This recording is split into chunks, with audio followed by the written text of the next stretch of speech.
आज Doubtnut app download करें।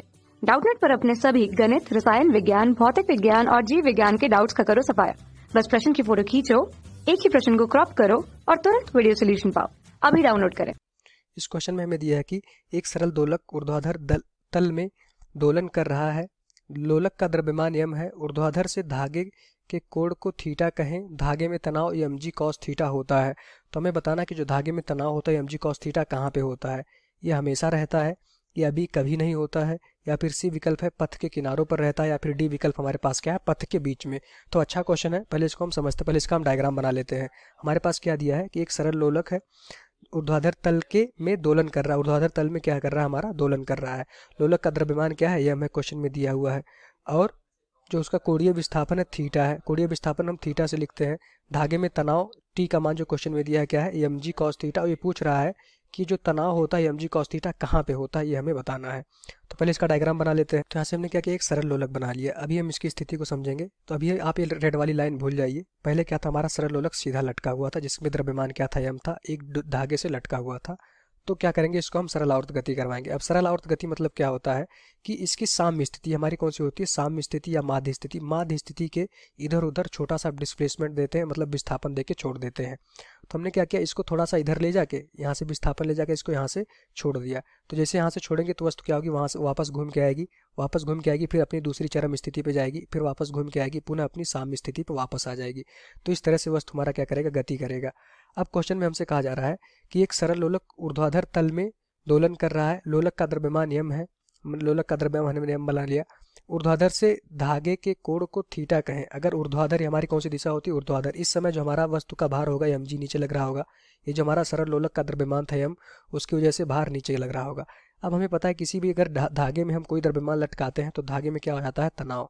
तो यहाँ से क्या आ जाएगा, इस धागे में तनाव आ जाएगा, और तनाव किसके बराबर हो जाएगा, साम्य स्थिति में mg के बराबर हो जाएगा। तो यहाँ से t बराबर mg हो जाएगा जब हमारा धागा क्या हो, साम्य स्थिति पर लटका होगा। तो क्वेश्चन में हमसे कहा जा रहा है कि धागे में तनाव mg cos थीटा कहाँ पे होगा। हमेशा हमेशा तो नहीं होगा, यहीं से दिख गया, क्योंकि जब धागा अपनी साम्य स्थिति पर होगा तो उसमें तनाव क्या रहेगा, mg के बराबर रहेगा। तो पहला विकल्प क्या हो गया, गलत हो गया।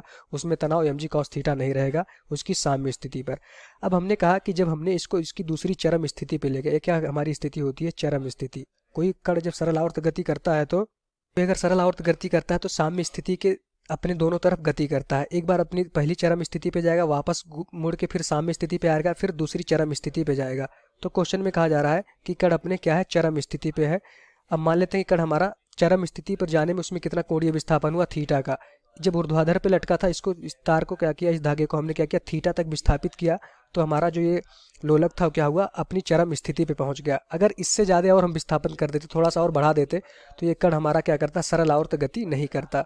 तो ये अपनी चरम स्थिति पे है। अगर यहाँ पे हम कण को छोड़ेंगे तो यहाँ पे इसका वेग हो जाएगा 0, और कण हमारा पुनः वापस लौट करके अपनी साम्य स्थिति पर आएगा, और दूसरी साम्य स्थिति से पुनः ये सरल आवर्त गति करता रहेगा। इस तरह से दोलन करता रहेगा। एक बार इधर जाएगा, फिर लौट के हमारा इस पथ पे इधर आएगा, फिर दूसरी बार इधर जाएगा, फिर लौट के अपना साम्य स्थिति पे आ जाएगा। तो क्वेश्चन में कहा जा रहा है कि तनाव जो mg cos थीटा कहाँ पे होगा। अब मान ले रहे हैं कि अभी जब यहाँ था तो यहाँ पे भार क्या होगा, mg नीचे की तरफ लग रहा होगा, ठीक। और इस समय तनाव हम मान लेते हैं क्या हो गया, इसमें t0 हो गया। चूंकि तनाव तो हमेशा ही रहेगा। अब यहाँ से तनाव देखेंगे, यहाँ पे भार नीचे की तरफ लग रहा था, तनाव ऊपर की तरफ लग रहा था माध्य बिंदु पे, तो तनाव mg के बराबर हो गया था। यहाँ हम देख पा रहे हैं कि तनाव क्या है, थोड़े कोण पे लग रहा है, और mg एकदम जस्ट हमारा नीचे की तरफ लग रहा है। दोनों एक दूसरे के बराबर नहीं होंगे।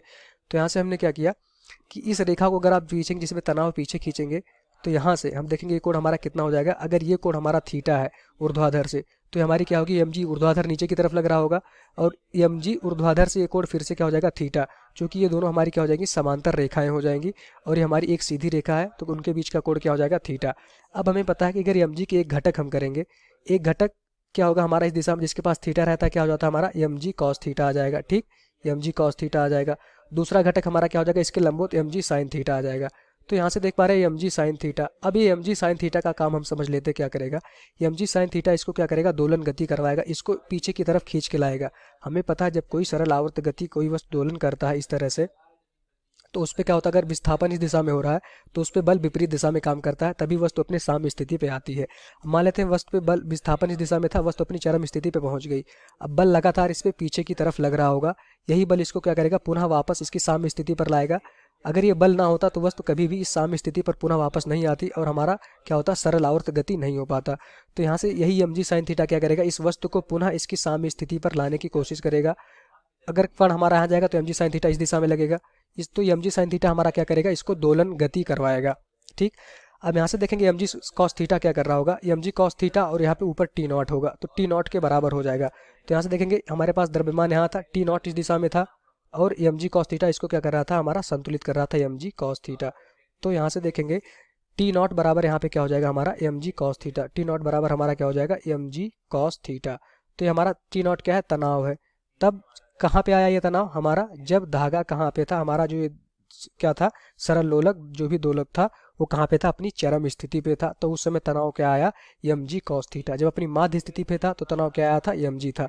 तो क्वेश्चन में हमें ये बताना था कि t बराबर mg cos थीटा कहाँ पे होगा। तो यहाँ से हम देख पा रहे हैं t बराबर mg cos थीटा कहाँ होगा, पथ के किनारों पर।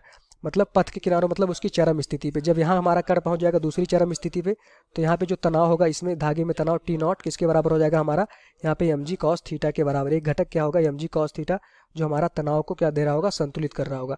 यहाँ से हम देख पा रहे हैं तनाव अगर इस दिशा में होगा तो इसके पीछे एक बल इसकी दिशा में लग रहा होगा और तनाव उसी के बराबर हो जाएगा।